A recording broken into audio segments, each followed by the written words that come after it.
Welcome to West is the Best radio show. I'm J.L. Van Dyke. We've got a great show for you today. Some of the things that we've been seeing basically on all the Proud Boy pages, we've been talking a lot about defamation. Of course, everyone's familiar with the really contemptible episode of This American Life that recently came out on NPR. And I get a lot of questions on Maine AIDS, on AIDS Free, the various other Proud Boy pages, on why we can't just sue these motherfuckers. Well, we're going to talk a little bit about that today. We're going to talk about defamation. First of all, what is defamation? There's two types of defamation. There's libel and there's slander. And in the context of what we've seen in recent weeks, we're going to be mostly talking about libel. Libel is the written word.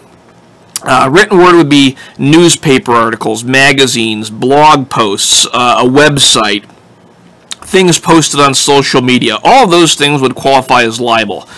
Slander is also a type of defamation. Slander is the spoken word. It's very important to remember these torts. That's what they're called. A tort is something you can sue somebody for. These torts have their origins in England. That's where our law comes from in this country. And slander is the spoken word. So you could sue somebody for gossip around town, something that was said in the tavern.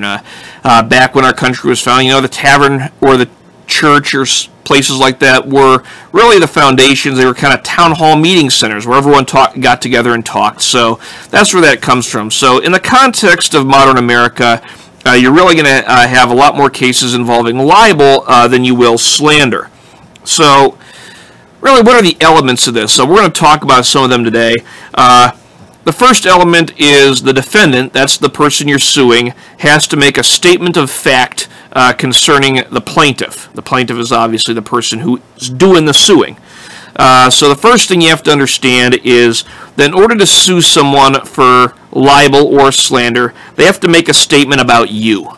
That really seems kind of obvious, but in the context of what we're doing with the Proud Boys, things get a little bit dicey.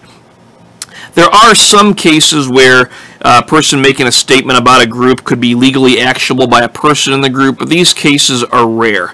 And this is why I keep talking about the necessity. I've been harping on it on Maine AIDS and other pages for some time now about the necessity of forming a legal entity for the Proud Boys. On previous shows, I talked to Andrew Bell and Justin Dunn about some of the benefits, and of course there's some drawbacks that I'm sure will probably be discussed on a later radio show if this is something that people nationwide want to do. I'm one voice. My opinion doesn't mean anything else or isn't worth anything more than what the opinion of another brother would be.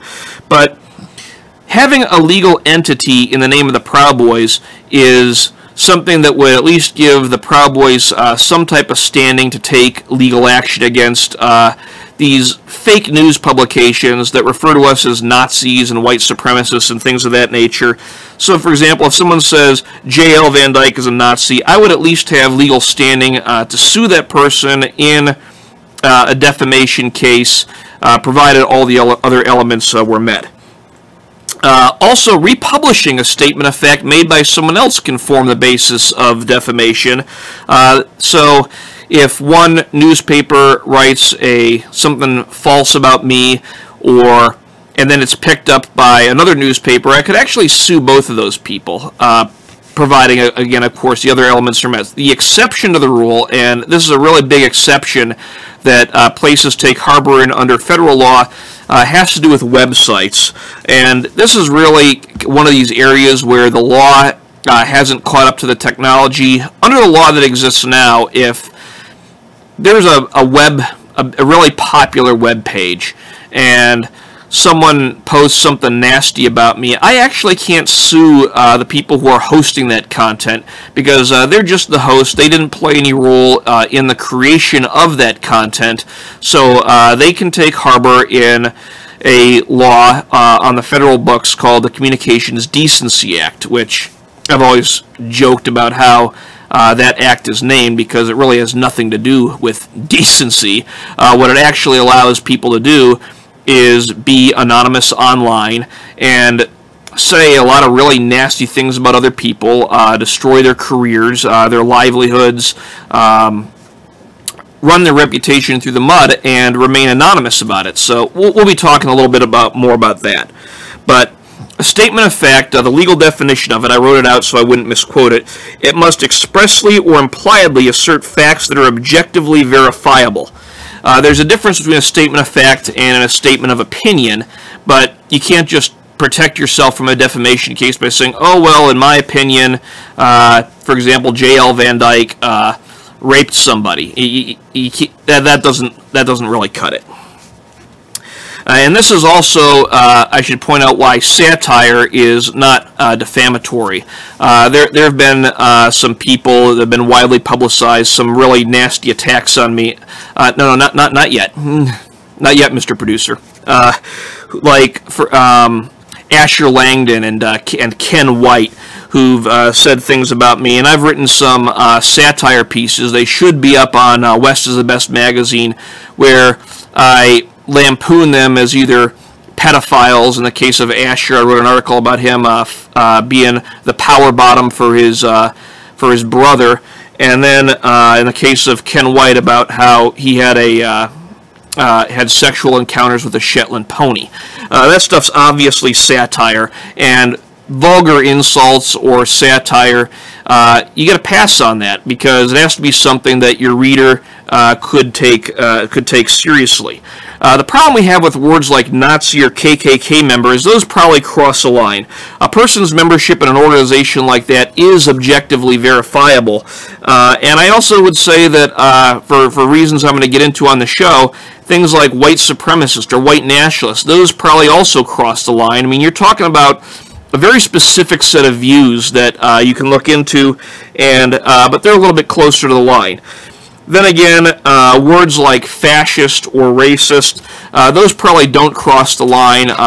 For those terms, they've been used so much that they've really been deprived of all meaning. And this is why I say we have to be really careful about letting the left control the language of political discourse, because we're reaching a point where terms like Nazi and white supremacist are being so overused to describe such a broad spectrum of views by the left that they don't have any meaning.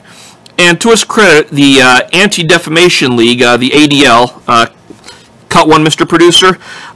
The ADL is an organization that I consider to be a far-left advocacy group masquerading as a civil rights organization, much like the Southern Poverty Law Center has. Both the ADL and the Southern Poverty Law Center have these huge war chests of money, and they claim to be civil rights organizations, but they're really not.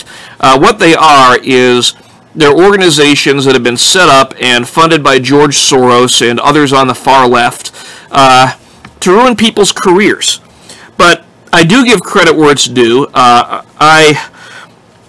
of the things that the ADL has done is they've discouraged people from using the term Nazi as a mere insult. And their basis for this is because simply referring to everyone as a Nazi, those of you who remember George W. Bush's administration, we saw the signs, Code Pink, I think, would go around with signs saying Bush is a Nazi, and it was completely ridiculous. And to its credit, the Anti-Defamation League actually kind of decried that, because they said, to refer to this broad spectrum of beliefs as being a Nazi is to minimize the Holocaust and atrocities that actual Nazis committed. And throwing around the word Nazi like we're seeing today, I know on his recent shows, Gavin McInnes, peace be upon him, talked about the Nazi glasses, how the left-wing media, they just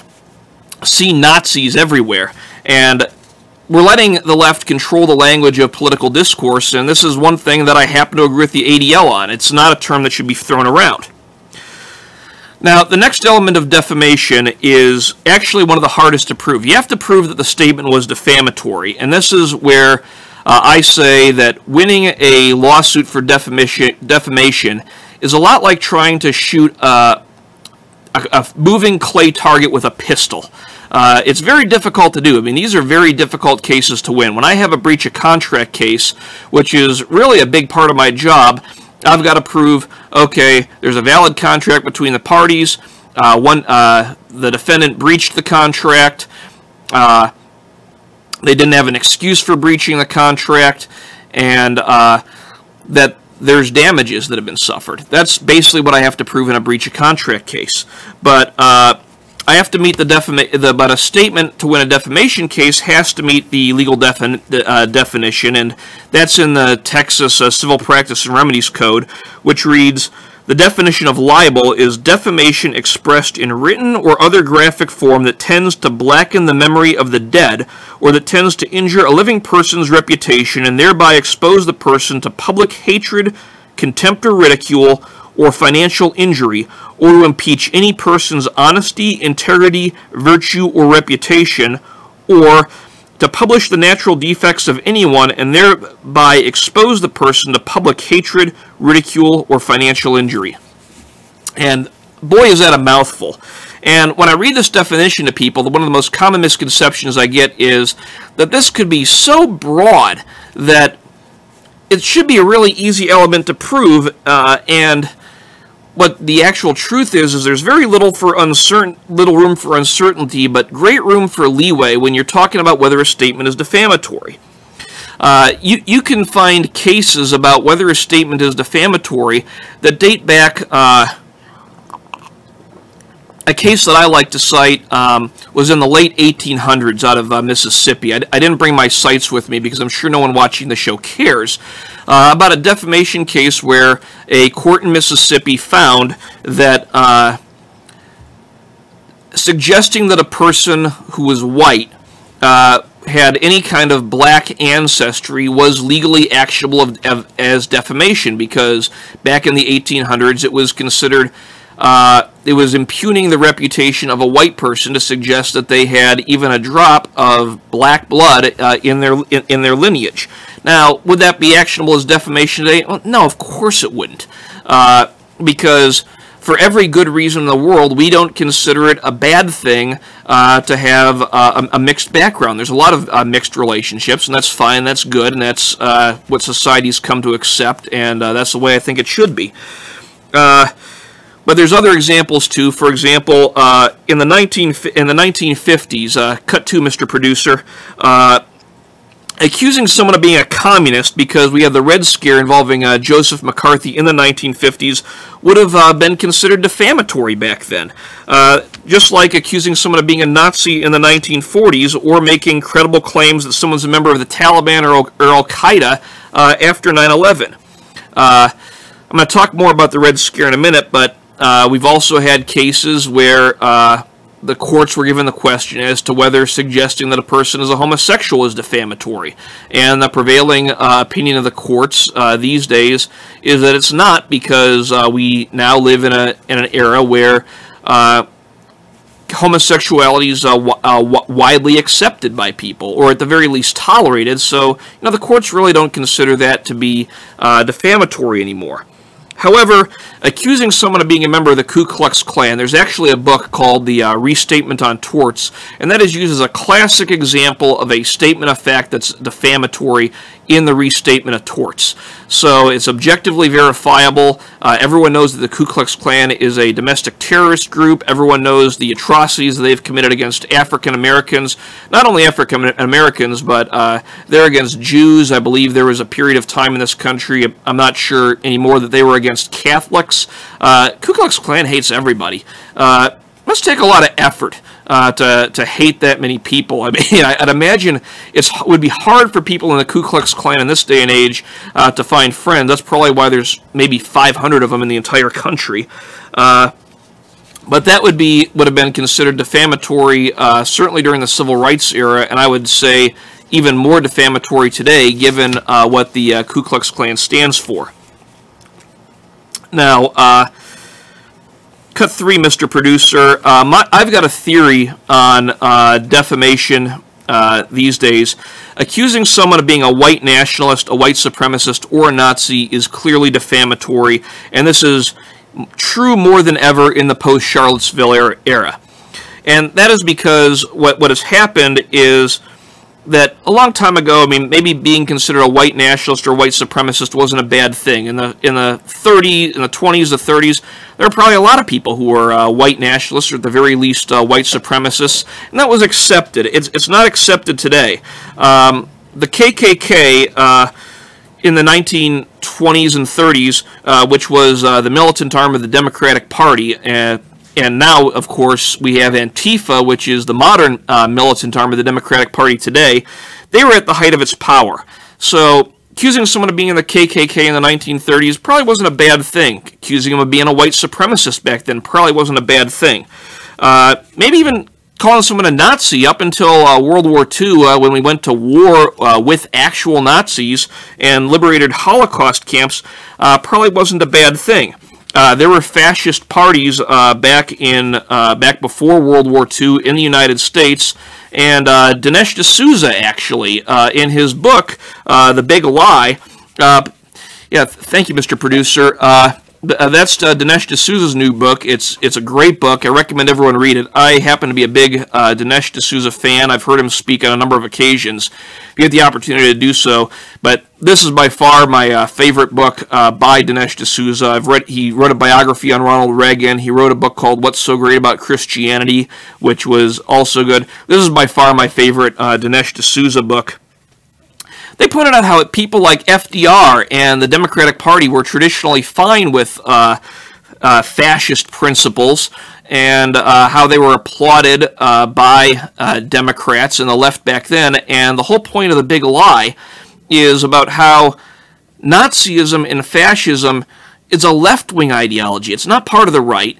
And you kind of see that from Antifa today. These Antifa that we're seeing in Berkeley and in Portland and New York, we really don't get a lot of them in Texas. There's definitely some.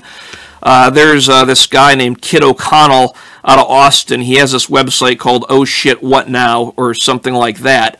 And so we have Antifa in Texas, but it's nothing like Berkeley. What we see, people like Yvette Falcara assaulting base stickman. You don't really see that in Texas, but. After World War II especially, Dinesh D'Souza points out how things kind of changed, and the left made fascism and Nazism they revised history and made it a right-wing ideology. The war also changed the view of communism.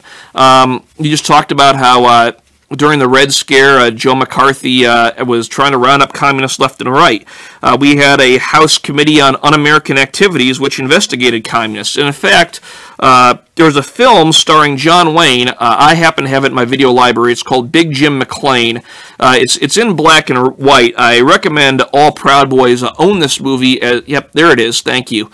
As part of their DVD collection, this film glorified the activities of the House Committee on Un-American Activities. John Wayne portrays a member of the House Committee who's investigating a communist ring operating out of Hawaii. And I love the movie. It's not the type of thing you'd ever see made today. Some people call it a propaganda film. And, you know, that's probably accurate, but it doesn't make it any less enjoyable. And that just shows the attitude in the 1950s towards communists, and why calling someone a communist in the 50s would be like calling them a white nationalist or a white supremacist today. Another great book to look at, I didn't bring mine today, I've got a signed copy, is None Dare Call It Treason by John Stormer. It's a difficult book to find, but if you go to like a half-price books or a used bookstore, you can occasionally find None Dare Call It Treason. I strongly recommend you read it. It's a great book. The point of all of this is that the definition of what is a defamatory statement changes with history. And my theory is there are always pivotal points in American history that can change this definition of what is a defamatory statement. We look at a point in American history and we remember how it was before this and how it was after this. 9/11 is an example of that, of course. So a lot of people watching this broadcast remember what airport security was like prior to 9/11. you just kind of hustled through the metal detector. Now we've got these TSA agents wand raping people with these handheld metal detectors, having you go through these scanners where they can look at your junk. And you know someone's back there beating off to some of these pictures. I mean, you know these people that work for the TSA. But I would say that Charlottesville was really another one of those moments. I mean, obviously, there's no comparison in terms of the death toll or anything like that from between Charlottesville and 9/11, but I think we're really going to be looking back at Charlottesville and seeing it as one of those moments that fundamentally transformed America, and in particular the views of Americans. This is great coffee, by the way. Thank you, Mr. Producer. And when we look at the history, we can see a lot of remarkable parallels between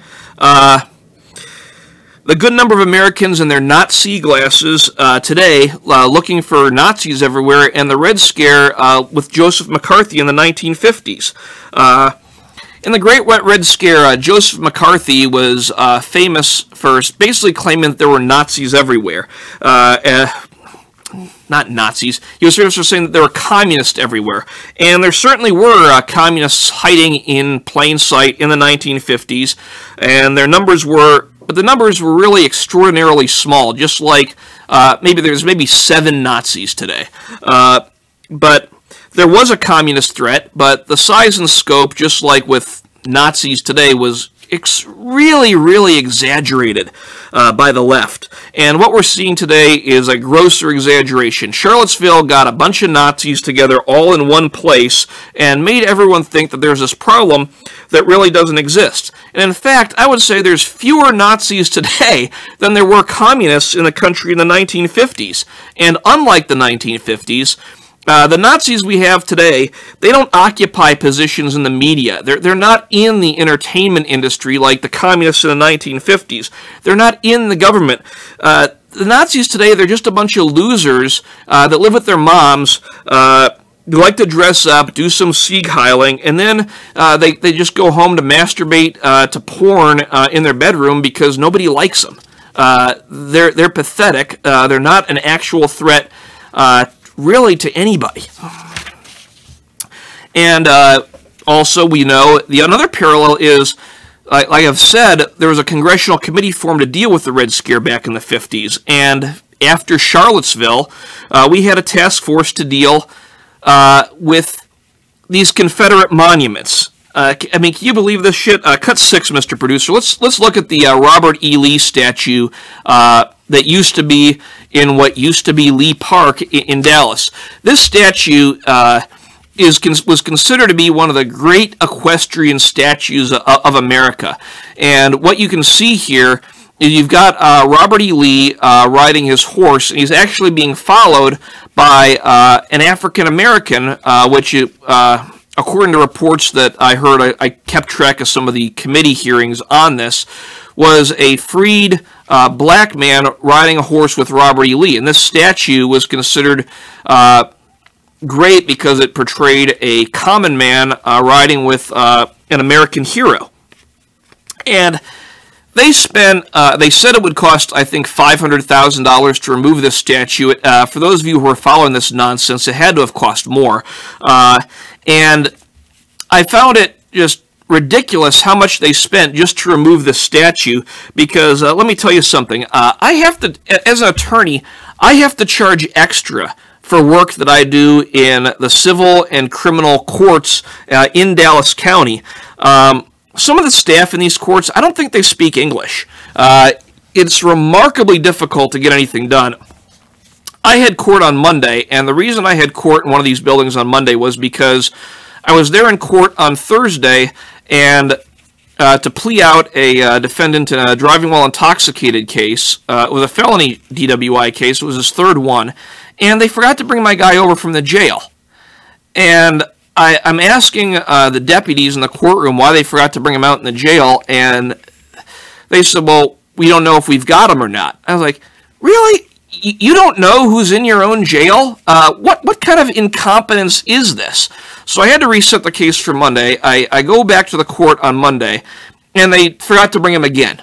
They didn't bring the guy over from the jail. At this point, I'm livid because this guy, he's my client. He's sitting in jail. We've got a plea deal with the prosecutor, and they can't find this guy.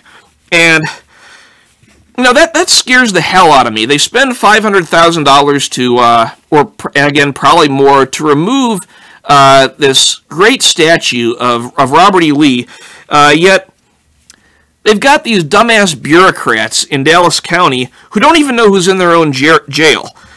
So instead of fixing that problem, this is what we get. And why? They say because of imminent threats of rioting. Well, here's an idea. How about we spend $500,000 arresting people who riot over the statute, and the other half getting a better system in place so we can remember where we put them when we get to the jail? I wouldn't be surprised to learn that there's people in the Lou Sterrett jail in Dallas right now who are sitting there because some idiot forgot about them. That's the environment we have to practice in sometimes, and it's ridiculous that they consider this such a priority. And then, of course, we have, as another reason, we have a congressional resolution now signed by President Trump condemning white supremacists and white nationalism, just as communism was widely condemned in the 50s. We have people losing their jobs for being Proud Boys because people who listen to the fake news wrongfully associate the Proud Boys with white nationalism and the alt-right. That's really all it takes these days. So, with all this in mind, I would say, yes, calling someone a white nationalist, a white supremacist, or a Nazi, it was bad enough before Charlottesville, and Charlottesville just gave those terms not necessarily a new meaning, but it really took the narrative a step further. We've got committees, we've got people losing their jobs, and all it takes is to be accused of a racist these days, and the businesses say, oh, well, whether he is or not, we don't want to be associated with that, so people are losing their jobs. And that's why I think a very good argument can be made that these things have become defamatory if they weren't before. So that's a long-winded version of what it takes for a statement to be defamatory. Next, the statement must be false. Believe it or not, truth is not a defense to libel. A defense would be something that the other side, the defendant, has to prove beyond a preponderance of the evidence. The defendant no longer has to prove that. Now we've got the law saying that the plaintiff has to prove the falsity of a statement, which is certainly easier said than done, because what they now expect you to do is to go into court and prove a negative, and those of you who've ever been on a debate team or taken a logic class or anything like that know how difficult, if not impossible, it can be sometimes to prove a negative, especially when we've got these abstract things as what is a white supremacist, what is a white nationalist. You have to show a level of fault, which I'm not discussing today because I'm sure the people watching my show don't have enough maker's mark for it, but also, unlike some other cases, I mean, you have to show damages in all civil cases, but in a defamation case, you have to show an actual out-of-pocket loss as a result of the person's defamatory statement, or else you lose. Now, the exception to that rule is cases where damages are presumed because of the nature of the statement, and those are statements that impute a person of committing a crime, typically a felony, imputing someone of having a loathsome disease, I don't know, like herpes, or that injures somebody in their profession. For example, if someone wrongfully accused me of professional misconduct, like Ken White has on his, I call it his fag hat blog, that's something that's legally actionable. So, as a lot of people know, I'm suing the Mockingbird paper in Columbus, Ohio, because they've accused me of being a Nazi, a white nationalist, and a white supremacist when I'm not. They also accuse me of committing domestic violence, which is completely ridiculous, but I can sue them over that because it not only imputes a crime that a lot of people think is particularly horrendous, beating a woman, but it would also, if I had actually committed that crime and been found guilty, I could lose my law license. So it injures me in my profession. Then they've said, I'm possessing a firearm under disability. In other words, they're saying that I don't have a right to possess a gun because I'm a felon or a domestic abuser. And, you know, it would be a felony if any of that was true. So, and I could lose my law license for that if it was true. So, I definitely have grounds to sue them, and that's why I'm able to do that. And I'd really like to see the Proud Boys have some people get together, come up with a document that everyone can agree on. So I think we can already make credible threats of suit right now, but doing this would make things a whole lot easier. Now, the point I'm making with all of this is that making a defamation case is extraordinarily difficult.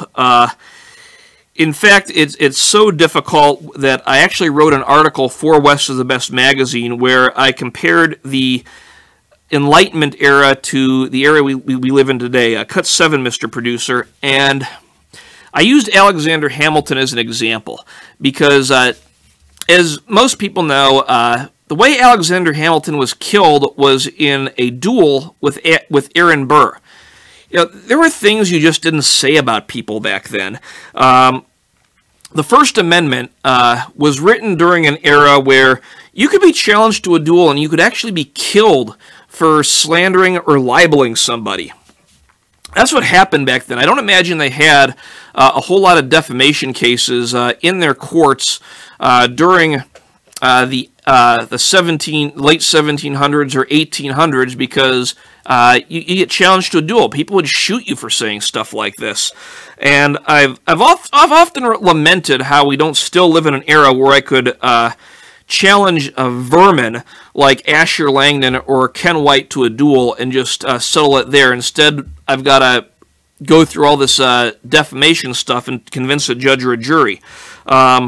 Now, I will, of course, point out that a friend of mine stated that dueling back in the Enlightenment era and the pre-industrial era was an activity that was reserved for gentlemen. You had to be a duel was something that would take place between two gentlemen, not between the lower class. And so I guess I would be screwed either way. I couldn't challenge Asher Langdon or Ken White to a duel because you have to be a man first before you can be a gentleman.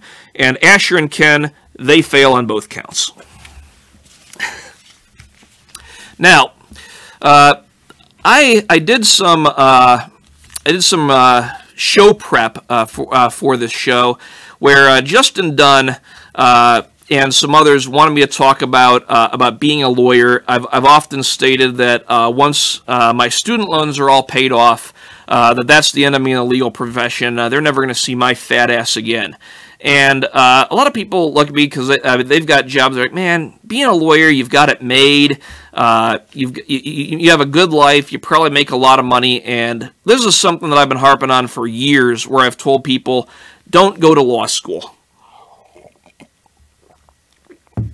Now, I'm having a lot. I will say I'm having a lot of fun with it lately, representing the Proud Boys and writing nasty letters to these newspapers, these magazines, and places like that that are defaming us.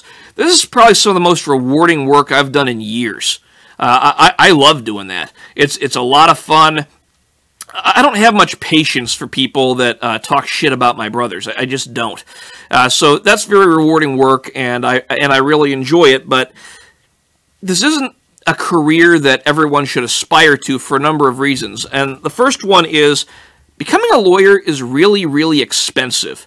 This isn't like Europe. In Europe, believe it or not, you would get a degree in undergrad, a law degree, called an LLB. I don't even know what it stands for because we don't have them here. So law is an undergraduate subject in New York. So you do your 4-year degree, you become a solicitor or a barrister or whatever they call in their courts. You put on your wig and you go practice law. In the United States, you actually get a doctorate to practice law. So after high school, not only are you talking about 4 years of undergrad, you're talking about an additional 3 years of law school, and then after law school, several months after law school, you can't even practice law. You're spending your time studying for the bar, probably living worse than you did as a student because it's hard to get loans just to study for the bar exam. Then you're waiting on your results. It's extremely stressful, and so it requires a huge investment. It's not uncommon for lawyers to have $150,000 in student loan debt. And I've stressed to people, student loan debt is the worst kind of debt that you can possibly have.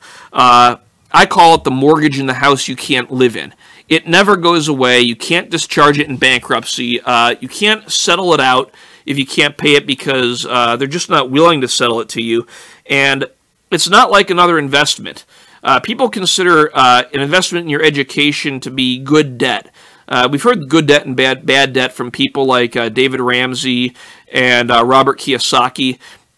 They consider it good debt, and I've got to disagree with them because if you blow your money on a bad investment or a bad business venture, then you can file for bankruptcy. You can't do that with a student loan. You can't return your degree because it didn't work. You're stuck, and you have no relief. So what I tell people is, if you're thinking about going to law school, don't, because it's very expensive. And if you're already there and you're in your first or second semester, cut your losses. Next reason is the return on your investment is absolutely horrendous. I don't know what the current interest rates on these student loans are these days. I'm sure they're a lot lower than they were when I was in school, because I was in law school before kind of the real estate market crashed, and we're still at really low interest rates these days. But the market is saturated with lawyers. There's not enough law jobs for people who are coming out of law school. See, a law school is really a cash cow for some of these universities. I think University of North Texas, which is a school I love, by the way, just opened a new law school in Dallas. We don't need any more law schools. We have more lawyers, people with law degrees, than the market can handle. The American Medical Association actually figured out a way to deal with this. I believe the AMA regulates the number of people that can be accepted to medical school every year because they don't want people to be spending a whole bunch of money training to be doctors and then not having jobs as doctors. Well, the American Bar Association, which regulates and accredits law schools, not lawyers, just law schools, what they do is they let basically any school that wants to open up a law school. They can increase class sizes as much as they want to. So you've got all these people out there with law degrees that aren't able to get jobs. I'm very lucky to have the job I have. I love where I work. I've got great bosses. I wish I could say where I work. I just don't want Antifa showing up to the office and harassing the very nice people that work for me. But I think there's a lot of lawyers out there that they have their law degrees, they've passed the bar exam, they've got their law license, and they're not able to practice because the market's so bad right now they can't get jobs. The next is the legal profession is ridiculously regulated. I got a little trouble years back because there's this booklet that you have to take a professional responsibility class in law school, and there's this booklet that they give you about all the rules of professional conduct, and it's really ridiculous. I've said that there should be 5 rules of professional conduct. Number 1, don't steal. Number 2, don't lie. Number 3, don't take a case unless you know what the hell you're doing. Number 4, when you do take a case, do a good job on it. And number 5, if you're a prosecutor, don't try to put innocent people in jail. Now, those should be the basic 5 rules, and realistically, the truth is that if you follow those 5 rules and you're an attorney, you're highly unlikely to ever get into trouble. And frankly, the new rules, we've got a whole section of rules that just regulate advertising for lawyers. And I think the only reason those rules are there is because they were bought and paid for by big law firms. Big law firms like trying to regulate how smaller shops can make money, how they can advertise, because they don't want to lose their client base. And now what we have is that state bars are starting to regulate things lawyers say and do outside of the legal profession. And I didn't sign up for that, because let me tell you something. If a state licensing authority came to me because they'd created some rule that you can't be part of an organization that they won't like, and they said, you have to choose between being a lawyer licensed to practice in the state and being a Proud Boy, you know what I'd do? I would personally go to the front steps of that Supreme Court building, and I would set the law license for that state on fire right on its front steps, because that's how strongly I feel about this. These state bars stick their nose in your business, and the more they do that, the fewer people are going to want to practice law. Next, I can tell you you're not going to make much more money out of law school than you would out of undergrad, and you will work longer hours for the money. One of the Proud Boys from the DFW chapter was hanging out for me last night. We were trying to get some wings over at Buffalo Wild Wings, and I must have had clients or potential clients call me 3 times, and it was between 7:30 and 8 o'clock at night, and I had to take it. So if you're a Proud Boy and you're looking at going to college, maybe going back to school, here's what you need to do. Get an undergraduate degree that's in something useful. Don't get an undergraduate degree in something like women's studies or ebonics. Get it in something where you can leave college, get out there, get a job somewhere, start a family, have kids, and be a man. Believe me, the legal profession is going to be just fine without you. There's no shortage of lawyers. And the truth is that lawyers are more than just workaholics. We have to do continuing legal education courses every year. And you get a lot of, every year we talked about how many lawyers, in addition to being depressed because of the long hours that they work, a bunch of them are on drugs, a bunch of them are alcoholics, and they have to go to these programs set up by the state bar to get help for these illnesses. It's serious business. And I want you to think about some of the lawyers, other than me, that you know in your life. How many lawyers do you know that get to spend as much time as they'd like with their kids?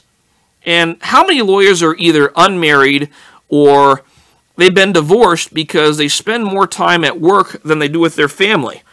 And what about retired lawyers? Does anyone know a retired lawyer? I've never met one. And the reason is because they don't retire. What happens to lawyers is they're found dead at their desk by the janitorial staff once they start to stink several days after they die. Now, I don't want to do that, and they probably get buried. They're surrounded. I mean, their clients aren't going to show up to their funerals unless they want a refund on their retainer because their lawyer just croaked. I don't want that. I want if I were to keel over and die, I don't care if my clients attend my funeral. I would want a sea of black and yellow Fred Perry polos at my funeral.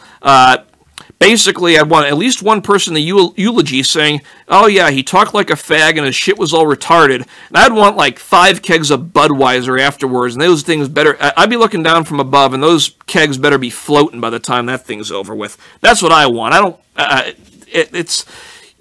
There's just not much satisfaction in the job. Now, we had a request from, I think it was Nathan Kelly on the Texas page that I do my Mark Levin impersonation. And I've got a little script here for this one. Most of this is just an outline. But so we're going to get this knocked out right now today, all right, Mr. Producer? We have these players in the NFL that are taking a knee for the national anthem. And people are saying, oh, Mark, these people are just doing it to protest Trump and exercise their First Amendment rights. Well, let me have a question for you. What the hell are you doing to my country? I don't think these players know a thing about the First Amendment. The people in the entertainment industry and the NFL, they despise the Constitution. Their games are played by networks that endorse Barack Obama and Hillary Rotten Clinton, her thyness for president. They want to trample our constitutional rights. And that Colin Kaepernick guy, he's dumb as a rock. That's right, I said it. You're going to take a knee for the national anthem? You jerk. You don't know squat about America. You don't know squat about the Constitution. But you know what, ladies and gentlemen? They're no worse than Congress. Because while these NFL players don't give a crap about our country, people in Congress are trying to take our liberty away. I'm talking about people like John McClain, Goober Lindsey Graham, Dianne Frankenfeinstein, Jim Mellonhead Webb, Little Dick Durbin, and Harry the Body Reid, and the rest of these jerks that want to see our country go down the toilet. And then we have the contemptible, the completely inept Mitch McConnell with healthcare. He comes out there and he says, well, we don't have the votes on healthcare. Get out of here, you big dope! Now, let me tell you about Sherry's Berries. Christmas, folks, is just 3 months away, and it's time for you to start shopping for someone special. These are wonderful, fresh, juicy strawberries dipped in incredible chocolate. You can get a half dozen of them right now for $19.99. That's a 40% saving, but that's not all. Call right now, and you can double the berries, get a dozen fresh, succulent strawberries for just $10 more. Go to berries.com, click on the microphone, and type in my name, Mark. Sherry's berries are dipped in white, milk, and dark chocolate, and they're topped with chocolate chips, chopped nuts, and decorative swizzles. And fresh delivery is always guaranteed. Visit berries.com today, and don't forget to tune into my next commercial break where I'll tell you about my pillow. Okay. Now, a lot of the Texas brothers know that in addition to being an attorney, I'm a licensed to carry instructor, and they wanted me to talk a little bit about guns today. Because as Proud Boys, of course, we love our guns, and Texas is a great state because it's one of most states right now that's not a communist country, and where you can get a concealed carry permit. And I want to go over a few tips to help people out. I did write an article for West is the Best about buying your first handgun, and I really don't like it talking about gear. Gear's important, and we're going to talk a little bit about it, but the most important thing you can do is get some training. I'd love to quit answering. I refill my coffee. Thank you, Mr. Producer.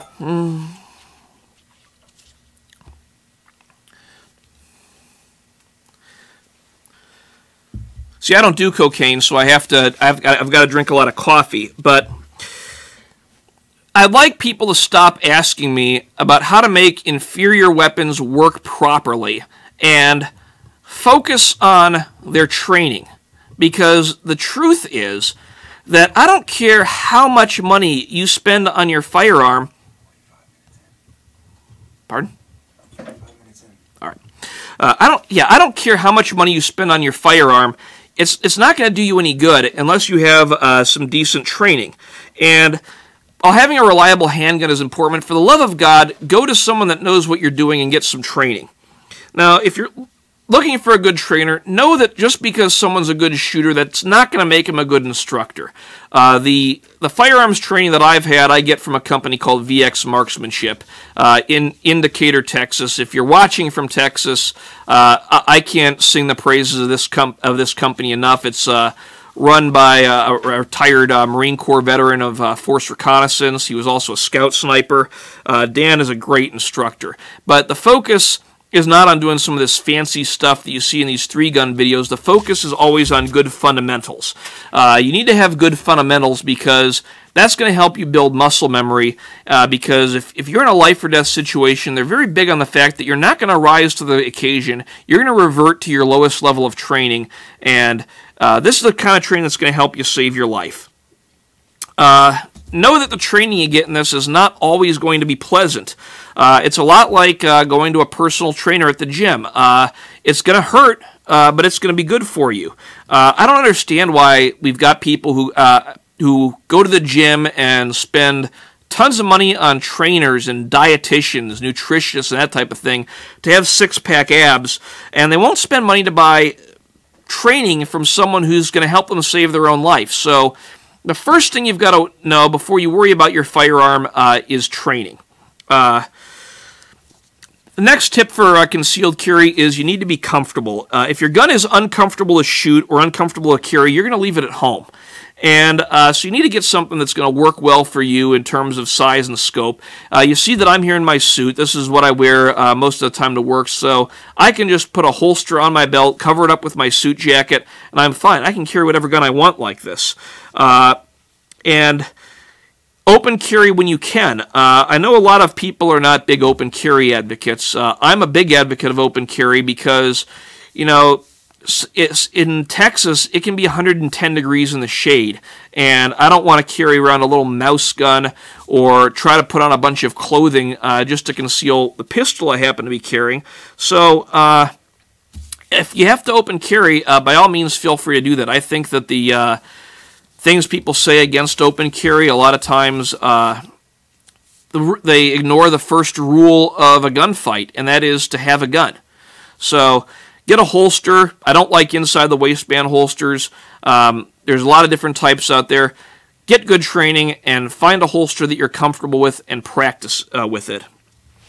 The next thing, and I'm gonna move my coffee over here, is know your gun and learn to take care of it. There's certain pistols that I won't even buy. Like there's these low-cost pistols called Sky pistols. I'm teaching a license to carry course this weekend. We're going to have 100 people in it, and I'm really considering not allowing people to bring Sky pistols. But I didn't announce it, so I'm going to have to allow them.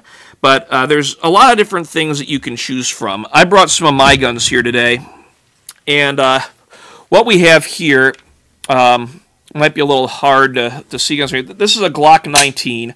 If you can only buy one gun, the Glock 19 is probably the pistol you want. Glock's reputation for reliability is second to none.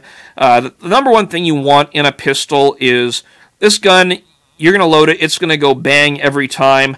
There's not a whole lot I can do to this gun to break it. It's very easy to take apart for cleaning. The way I would disassemble this weapon is, first thing I would do, I would lock the slide back to the rear. I'm going to visually and physically inspect the weapon to make sure that it doesn't have any ammunition in it.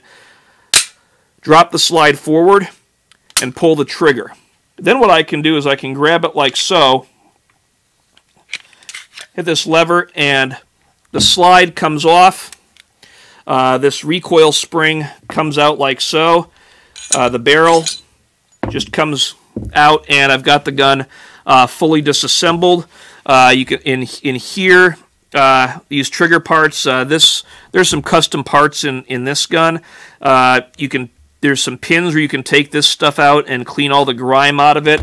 I like using bore snakes to clean the barrel on this weapon. This doesn't need much cleaning. I wipe it down. And then you're going to get grime and build up on this part of the weapon and on the face. You can pretty easily scrub this down, so it doesn't require a lot of lubrication. A lot of people run their Glocks without any lubrication at all, but maybe 2 drops of oil is needed to lubricate this weapon, and it just goes back together like that. I'm going to lock it back to the rear so everyone knows it's safe and put it over here. Another really great weapon that's on the market today that I encourage people to look at is the Sig Sauer P320. This is my personal weapon, the Sig Sauer P320. This is actually the weapon that the Army chose as the new sidearm for the military, and I've been looking for years for a weapon that can out-Glock the Glock. And this might be it. This is about, you're going to pay about the same for this weapon as you will for a Glock, but I will say the magazines for this weapon are a lot more expensive. So if you want to buy extra magazines, we call them magazines, not clips. That is a consideration with this weapon. I'm going to show you something really cool about this weapon. Again, we're going to visually and physically inspect the weapon to make sure it's safe. I'm going to drop the slide forward. I'm going to pull the trigger. Now, on this weapon has a takedown lever. So I'm going to lock it back, and what we can do here is rotate that lever like so, drop the slide, and it comes apart much in the same way that your Glock comes apart. But here's what's really cool. This comes out of here like so, and I can actually pull the trigger assembly out of this weapon like this. This part that I'm holding in my hand is what has the serial number on it. This is the only part of this weapon that is considered the pistol. So what you can do, all this is a piece of plastic. You can modify the grip on this. They sell different size grips of different thickness for this with SIGs, so you can really customize this gun to your hand. You can get new slides. This is not a gun. Believe it or not, this is a gun. This is not. So you can modify the size of your pistol. You can modify the caliber of your pistol, and yeah, that obviously costs extra, but it's a really cool feature of this pistol. And these things are a pain in the ass to get back together. This slides right back into here. I'm going to put the lever back in, You have to kind of finagle it a little bit. There we go. Put the slide back together. Lock it back to the rear.